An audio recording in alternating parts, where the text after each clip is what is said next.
पिछले 3-4 दिन में कुछ खबरें आप देख रहे हैं, बिहार से खबरें आ रही हैं, खबरें भयानक खबर है और खबर प्रोपेगेंडा मीडिया में कुछ इस तरह से चला जा रहा है, नवभारत टाइम्स की ये न्यूज़ है, बिहार में इतने एड्स पीड़ित बच्चे कहाँ क्यों मिल रहे हैं, या जी न्यूज़ का आप देखेंगे Sitamarhi HIV outbreak alarms India, या फिर आप देखेंगे एनडीटीवी का ब्रेकिंग न्यूज़ सीतामढ़ी में कहाँ से आ गए हजारों एचआईवी पॉजिटिव मरीज, ग्राउंड रिपोर्ट, और इसी तरह हिंदुस्तान में और इस तरह से अलग-अलग प्रोपेगेंडा मीडिया में तो चल ही रहा है। माहौल भय का है, माहौल बच्चों से जुड़ा हुआ है।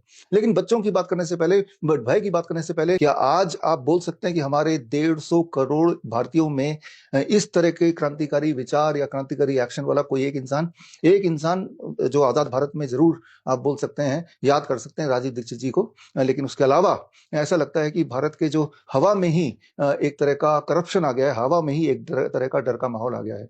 फिलहाल हम टॉपिक पे एक बार आ रहे हैं और टॉपिक तो यही है, आज का टॉपिक, इस वीडियो का टॉपिक, कि बिहार में एचआईवी एड्स की तादाद कई गुना बढ़ते हुए दिखाई दे रही है और उनमें काफी सारे बच्चे शामिल हैं। हजारों की तादाद में एचआईवी एड्स पॉजिटिव पेशेंट पाए जा रहे हैं। तो पहले इसकी थोड़ी सी पड़ताल कर लेते हैं। इस बात को थोड़ा गौर से आपको समझने की जरूरत है। गौर से समझने के लिए बस ये समझना जरूरी है, पहला क्वेश्चन, क्या एचआईवी एड्स नाम की कोई बीमारी होती है? क्या एचआईवी नाम का कोई वायरस है भी इस दुनिया में? आपको ये जवाब बड़ा ही अटपटा, ये सवाल बड़ा ही अटपटा लग रहा होगा, क्योंकि आप सालों सालों से सुनते हैं कि एचआईवी एड्स, तो दिमाग के गहराई में घुस गया है कि जब दुनिया बोल रही है, गवर्नमेंट बोल रही है, तो एचआईवी नाम का कोई वायरस होगा ही, और लोग बीमार भी पड़ रहे हैं। टेस्टिंग से आ रहा है कि भाई ये तो एचआईवी पॉजिटिव आ गया, तो इसमें कोई सवाल ही नहीं होना चाहिए कि एचआईवी नाम की कोई बीमारी नहीं होती है, एचआईवी नाम का कोई वायरस नहीं होता। लेकिन एक बार को अपने जो थॉट प्रोसेस को एक बार हटा के सिर्फ साइंटिफिकली लॉजिकली एक सवाल है, क्या वाकई में एचआईवी नाम का कोई वायरस है और जिससे एड्स, एक्वायर्ड इम्यूनोडेफिशिएंसी सिंड्रोम, हो जाता है? क्या ऐसा सिद्ध हुआ है? क्या आज तक ये सारी एचआईवी का जो खेल शुरू हुआ वो 1981 से शुरू हुआ, 1981 से लेके नाउ इट इज 2025, क्या आज तक एचआईवी नाम का कोई वायरस किसी ने पूरे दुनिया में आइसोलेट किया? क्या ऐसा कोई एक पेपर आप दिखा सकते हैं? The answer is no. ऐसा कोई पेपर ही नहीं है, आइसोलेट नहीं किया, क्योंकि जिस प्रकार, याद कीजिए, बचपन में, छोटे में अक्सर डराने के लिए बड़े पेरेंट्स, दादी अम्मा, जब आप उनकी बात नहीं मानते तो बोल ही देते थे कि भाई बाहर मत जाओ, भूत आ जाएगा, दूध पी लो नहीं तो भूत आ जाएगा, पकड़ के ले जाएगा। और आप अपने बचपने में मान भी लेते थे कि जब ये सारे लोग भूत बोल रहे हैं और हमें एक काम करने से मना कर रहे हैं, काम करने को बोल रहे हैं, तो शायद भूत होगा ही।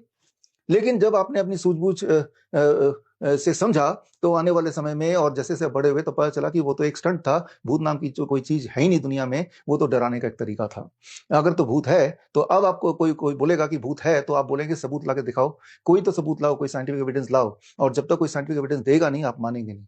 अब इसको कंपेयर कर लेते हैं एचआईवी एड्स वाले इस थ्योरी में। क्या एचआईवी नाम का कोई वायरस, एक बार फिर से पूछ रहा हूँ, क्या ऐसा कोई रिसर्च पेपर है जिससे साबित होता हो कि हाँ भाई इन्होंने एचआईवी नाम का कोई वायरस आइसोलेट किया?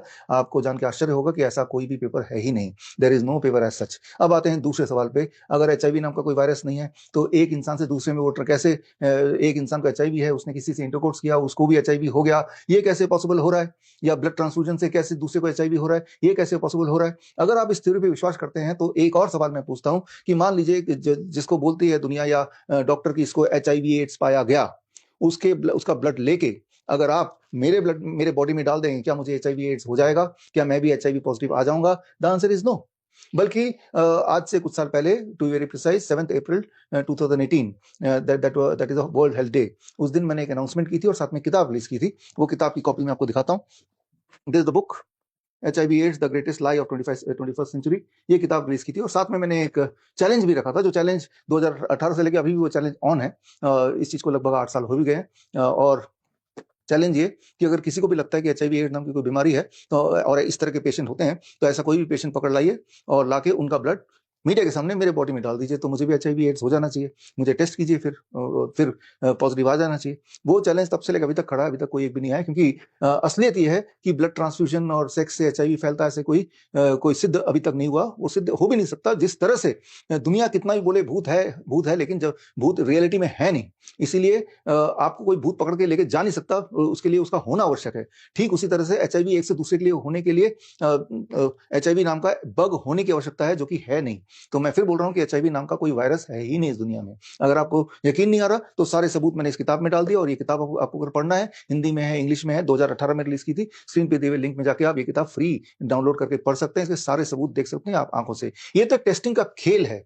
टेस्टिंग का खेल को समझाने के लिए टाइम टू टाइम मैंने कई सारी किताबें रिलीज की थी, और उसमें से एक किताब है naked truth of Covid test. इस किताब में मैंने एक एक्सपेरिमेंट मैंने किया कोविड टेस्ट की थ्योरी को समझाने के लिए। और थ्योरी कुछ ऐसे कि अगर आप 10 रैंडम आदमी ले लें रास्ते से, या 10 लिविंग क्रिएचर ले लें, जिसमें कुत्ते भी हो सकते हैं, बिल्ली हो सकती है, मक्खी हो सकते हैं, मच्छर हो सकते हैं, या कोई प्लांट हो सकता है, और उनके सैंपल लेके कोविड टेस्ट कराएंगे तो ऑन एवरेज एक कोविड पॉजिटिव आ ही जाएगा। तो ये एक गोटी का खेल होता है, वो खेल है। और अगर दोबारा से टेस्ट करेंगे तो वो दोबारा नेगेटिव भी आ जाएगा। तो एक रैंडम है। आपने देखा भी होगा सो कॉल्ड कोविड का जो खेल चल रहा था, उस वक्त एक बार पॉजिटिव आ रहे हैं और दोबारा जब टेस्ट कर रहे हैं वो उसी समय तो नेगेटिव भी आ रहे हैं, फिर दोबारा पॉजिटिव आ जा रहे हैं।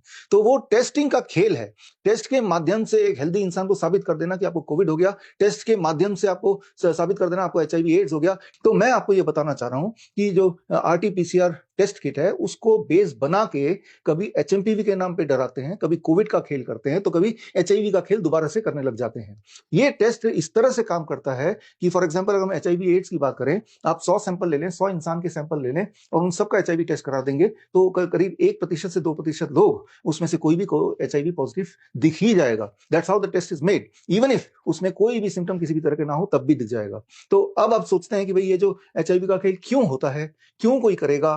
तो ये तो फ्री में लोग दवाइयां गवर्नमेंट बांटती है। दवाई का नाम है ART therapy, right, anti retro viral therapy, right. किसी भी चीज का ना आगे थेरेपी लगा दे तो लगता है कि हमें हेल्दी करने के लिए है, जबकि असलियत बात यह है कि एआरटी थेरेपी में जो एंटीवायरल जो दवाइयां दी जाती हैं वो दवाइयां आपको बीमार रखने के लिए दी जाती है। जब तक वो दवाई लेते रहेंगे तब तक आपके पेट में दर्द होगा, आपको हेलुसिनेशन होगा, आपको वीकनेस होगी, आपका हीमोग्लोबिन डाउन होगा, आपको डिप्रेशन के शिकार होंगे, बॉडी में दर्द रहेगा, और डॉक्टर बताएगा वो तो एचआईवी है ना आपके बॉडी में, वही ये कर रहा है, ये दवाई खाते रहो। और जिस दिन दवाई खानी बंद कर दी, धीरे धीरे ये सारे सिम्टम गायब हो जाएंगे। इस प्रकार के हमारे पास 1000 से ज्यादा ऐसे केसेस हैं जो हमारे डेटाबेस में हैं, जिनको एक बार जिनको पहले बता दिया कि आपको एचआईवी एड्स है, और एआरटी थेरेपी जिंदगी भर गवर्नमेंट के क्लिनिक से दवाइयां लेके खाना पड़ेगा जिंदगी भर। लेकिन जब वो मेरे इस तरह की वीडियो देखा, हमारे संपर्क में आए, मेरी किताब पढ़ी, और तब उन्होंने 2 ही स्टेप हैं। स्टेप 1, स्टॉप दोस ड्रग्स, राइट। तो उसका साइड इफेक्ट होना बॉडी में खत्म हो जाएगा, और जो अभी तक का साइड इफेक्ट है जो बॉडी में ऑलरेडी आ गया because of these lethal dangerous drugs, तो उससे बाहर उभरने के लिए be on DIP diet. Just यही 2 चीज जब हम करते हैं तो हमारे पेशेंट्स, जो पेशेंट थे भी नहीं, एचआईवी टेस्ट के नाम पे पेशेंट बना दिए गए थे, वो फिर इससे बाहर आ ही जाते हैं। तो मैं आपको ये बताना चाह रहा हूँ, ये जो खेल है हर साल गवर्नमेंट का, जो आपको अगर लगता है किसी को कि भाई इसमें किसी को क्या फायदा है, राइट, ये तो फ्री में दवा दे रहे हैं, वो फ्री में नहीं दे रहे हैं। आपके और मेरे टैक्स के पैसे से एक बजट बनता है 15 से 20 करोड़, 20,000 करोड़ का हर साल का एचआईवी के नाम पे, कि एचआईवी के लिए ये बजट है, और उस बजट में से एचआईवी की दवाइयां खरीदी जाती हैं जो लोगों में बांटे जाते हैं। और ये जो बजट है, आपको लगता होगा ये एचआईवी के नाम पे जो दवाइयां, ये तो हमारे भारत में बनती हैं। भारत में बनती नहीं है, भारत में पैकिंग होती है। उसका जो रॉ मटेरियल है, जिसको एक्टिव फार्मास्यूटिकल इंग्रेडिएंट बोलते हैं, एपीआई, वो रॉ मटेरियल सारे बाहर से आता है, चाइना से आता है लगभग 70%, बाकी 25-30% बाकी देशों से आता है। यानी कि वो जो दवाइयां हैं वो बाहर से आती हैं। यानी कि हमारा भारत से एचआईवी के नाम से, एचआईवी के टेस्टिंग किट के को खरीदने के नाम से करीब 15 से 20,000 करोड़ बाकी बड़े बड़े देशों में डिस्ट्रीब्यूट होता है। और वो खतरनाक जो दवाइयां हैं वो खिलाई जाती हैं। जब तक वो दवाई चलती रहेगी तब तक उसके बॉडी में इस तरह के सिम्टम्स होंगे जो एक्चुअली इम्यूनो डेफिशिएंसी सिम्टम्स के बराबर है, एक्वायर्ड इम्यूनो डेफिशिएंसी सिंड्रोम। अगर आपकी इम्यूनिटी लो हो जाती है तो जो सिम्टम्स होते हैं वही वाले सिम्टम होंगे, और डॉक्टर बोल देगा ये तो एचआईवी नाम का वायरस की वजह से, जिस तरह से बचपन में आपको बोल दिया गया था ये तो भूत आया था, राइट। मान लो आपके डैडी मम्मी चाहते नहीं कि एक पर्टिकुलर किताब आप ना पढ़ें, जो कि हो सकता है कि आपके हिसाब से हो ही ना, तो सुबह सुबह बोलेंगे मेरी वो किताब कहाँ है, वो बोल देंगे, या एक पर्टिकुलर खिलौने से आप ना खेलें तो बोल देंगे वो तो भूत आया था रात को, वो ले गया। और आप कन्विंस भी हो जाएंगे, क्योंकि बड़े हैं जो बोल रहे हैं सच ही बोल रहे होंगे। आप कभी नहीं बोलेंगे, पूछेंगे छोटे रहते वक्त कि आप सबूत दो कि भूत है, नहीं पूछेंगे। वो इसका एडवांटेज वो उठाते हैं। तो ठीक इसी तरह से एचआईवी नाम की कोई वायरस है ही नहीं। और अगर किसी को फिर भी लग रहा है तो मैं तो अपने बोल रहा हूँ कि आप एचआईवी, जिनको आपको लगता है एचआईवी पॉजिटिव, वो लाओ, उनका ब्लड मेरे बॉडी में डालो, but the only condition is in front of the media. फिर आप टेस्ट कर लो, 1 दिन बाद टेस्ट कर लो, 10 दिन बाद टेस्ट कर लो, कभी ना कभी तो मुझे भी एचआईवी पॉजिटिव हो ही जाना चाहिए। नंबर 1। नंबर 2, कई बार लोग इसका दलील देंगे, नहीं नहीं अब हमें पता है कि एचआईवी नाम का वायरस है, और अगर हम डालेंगे जानबूझ के तो ये एथिकल नहीं है। तो एथिकल बात कर लेते हैं। तो एथिकल बात कैसे होगी मेडिकल कम्युनिटी में? यही होती है कि टेस्टिंग हम चूहों पे करते हैं, बिल्ली पे करते हैं, कुत्ते पे करते हैं, बंदर पे करते हैं। तो आप कोई भी एचआईवी पेशेंट ले लीजिए, सो कॉल्ड एचआईवी पेशेंट है नहीं वो, लेकिन उनको एचआईवी का ठप्पा लगा दिया गया है। वो उनका ब्लड सैंपल लीजिए और किसी भी बंदर में, किसी भी चूहे में डाल दीजिए, और कुछ दिन बाद दोबारा टेस्ट कीजिए उस चूहे को, उस बंदर को, तो उसके बॉडी में एचआईवी पॉजिटिव आना चाहिए, जो पहले नेगेटिव आ रहा था। तो क्या ये वाला टेस्ट कर सकते हैं? क्या ये टेस्ट कभी किया गया है? कभी नहीं किया गया, ना कभी करेंगे, क्योंकि जैसे ये टेस्ट करेंगे तो एकदम से दूध का दूध पानी का पानी हो जाएगा, पूरी तरह से क्लियर हो जाएगा कि एचआईवी नाम की कोई बीमारी है ही नहीं, और ये transmission from one person to other person ये हो ही नहीं सकता, क्योंकि उसके होने के लिए बग का होना जरूरी है, एचआईवी नाम का एक्चुअल वायरस का होना जरूरी है, जो कि है ही नहीं। जो भी मैं बात बोल रहा हूँ उस बात को सारे मानने की आवश्यकता नहीं है, सारे सबूत इसमें दिए गए हैं। ये किताब पढ़ने की जरूरत है, और किताब में जब पढ़ेंगे और किसी भी सबूत से आप कन्विंस नहीं है तो कमेंट में आप लिखिए, I am ready to answer all your questions about this. तो यहाँ पे जो इस तरह के न्यूज आ रहे हैं, ये न्यूज कैसे बनेंगे? जिस तरह से अगर आज आप चाहे, ये सरकार चाहे कि हमारे देश में करीब 1 लाख नए कोविड केसेस अचानक आ गए हैं, सरकार को इतना करना पड़ेगा सिर्फ कि 10 लाख नए टेस्ट कर देंगे कोविड टेस्ट। क्योंकि कोविड टेस्ट का जो रेशियो हमने कैलकुलेट किया था अपने एक्सपेरिमेंट के बेसिस पर, कि हर 10 में से एक टेस्ट कोविड पॉजिटिव आ ही जाता है रैंडमली। तो अगर 10 लाख टेस्ट कर दें तो 1 लाख लोगों का तो कोविड पॉजिटिव आ ही जाएगा, और दिखा देंगे आंकड़ा कि देखो जी हमारे देश में 1 लाख केसेस हैं, चाहे फिर वो जो 1 लाख लोग हैं उनमें कोई भी किसी तरह का सिम्टम ना हो। तो ये बहुत बड़ा खेल चल रहा है, ये खेल है डर का खेल। धीरे धीरे आप देखेंगे कि हमारी जो जनरेशन है वो उसमें साहस गायब हो गया, उसमें करप्शन दिमाग में भर गया है, दिमाग पूरी तरह करप्ट हो गया है। जो आजादी से पहले जिस तरह की विचारधारा लोगों की होती थी, जिस तरह का जोश, जिस तरह का साहस लोगों में होता था, आज की तारीख में आप नहीं दिखा सकते हमारे देश में कि भाई ये लीडर है जो कि बहुत वैसे साहसी है जैसे वल्लभ भाई पटेल थे, जैसे सुभाष चंद्र बोस थे, जैसे भगत सिंह थे। तो वो जो जीन्स है वो अब वो धीरे धीरे वैनिश होता जा रहा है, और इसके कारण सिर्फ यही नहीं, इस तरह के कई सारे षड्यंत्र हैं। उनमें से एक षड्यंत्र पर मैं फोकस करना चाहूंगा, दैट इज वैक्सीन। आप गौर कीजिए, पहले कोई वैक्सीन वगैरह नहीं लगते थे, लेकिन आज की तारीख में, जब मैं पैदा हुआ था आज से 50 साल पहले, 1973 में मेरे बर्थ है, तब 3-4 वैक्सीन लगते थे, अब 30-40 लगते हैं। और आज की सच्चाई ये है कि बच्चे जो हैं वो उनका ब्रेन धीरे धीरे कम होता जा रहा है, यहाँ तक कि हर 10 में से एक बच्चा आज की तारीख में attention deficit hyper activity disorder का शिकार है, और हर 100 में से एक बच्चा अभी ऑटिज्म का शिकार है। तो it is called neuro developmental disorder. और जब डॉक्टर से पूछते हैं कि भाई मेरे बच्चे को ऑटिज्म कैसे हो गया, वो उठा के थोप देते हैं कि भाई आपके पूर्वज को हुआ होगा, उनके पूर्वज को हुआ होगा, ये जेनेटिक है। अगर जेनेटिक है तो क्या 50 साल की उम्र का कोई ऑटिस्टिक बच्चा इंसान दिखा सकते हैं? है ही नहीं।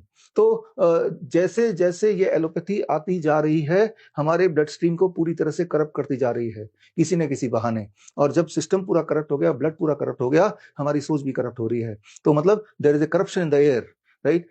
हवा में डर का माहौल, और जब आप डरेंगे तो आपकी सोचने की, समझने की शक्ति बिल्कुल खत्म हो जाती है। जब आपकी सोचने से समझने की शक्ति खत्म हो जाती है, तब आप गुलाम बन जाते हैं। तो यानी कि ये गुलामी की जिंदगी जी रहे हैं, अपने हिसाब से नहीं जी रहे हैं। अपने हिसाब से तो जी रहे थे वो शांति घोष, अपने हिसाब से जी रहे थे वो सुनीति चौधरी, जिन्होंने वही किया जो सही था, वो साहस दिखाया। लेकिन आज अनइमेजिनेबल है कि कोई बच्चा तो छोड़िए, कोई बड़ा भी इस तरह का साहस दिखा सकता है, because our blood has got corrupted. लेकिन इस खेल से हम बाहर निकल सकते हैं कैसे? थोड़ा अवेयरनेस करके। सिर्फ ब्लाइंडली इन न्यूज को देख के ऐसे ही मान लेना जरूरी नहीं है। You have to ask questions, you have to ask for evidence. सबूत दिखाइए, सबूत दिखाइए। अगली बार जब आपको कोई बोले HIV AIDS, where is the evidence? Evidence मैं दिखा रहा हूँ, इसको पढ़िए तो आपको पता चल जाएगा ये खेल कैसे खेला जाता है। सारा कुछ मैं अभी भी समझा सकता हूँ, but this video will become very very long. हो सकता है फिर वीडियो के लेंथ देख के आप वीडियो देखे भी ना। तो खैर, तो ये सारा कुछ समझना आपके लिए जरूरी है, बिकॉज ये जिंदगी आपकी है, बहुमूल्य है। तो उसे हमें साहस से जीना चाहिए, डर के माहौल में नहीं जीना चाहिए। तो डर तो है नहीं, ये डर को क्रिएट किया जा रहा है बाय दिस प्रोपेगेंडा मीडिया। वो इसलिए कर रहे हैं क्योंकि आप मीडिया देख रहे हैं, तो मीडिया ऐसा कर रहा है। आप सवाल नहीं पूछ रहे हैं तो वो ऐसा कर रहे हैं। सवाल पूछिए। All the best, thank you, जय हिंद।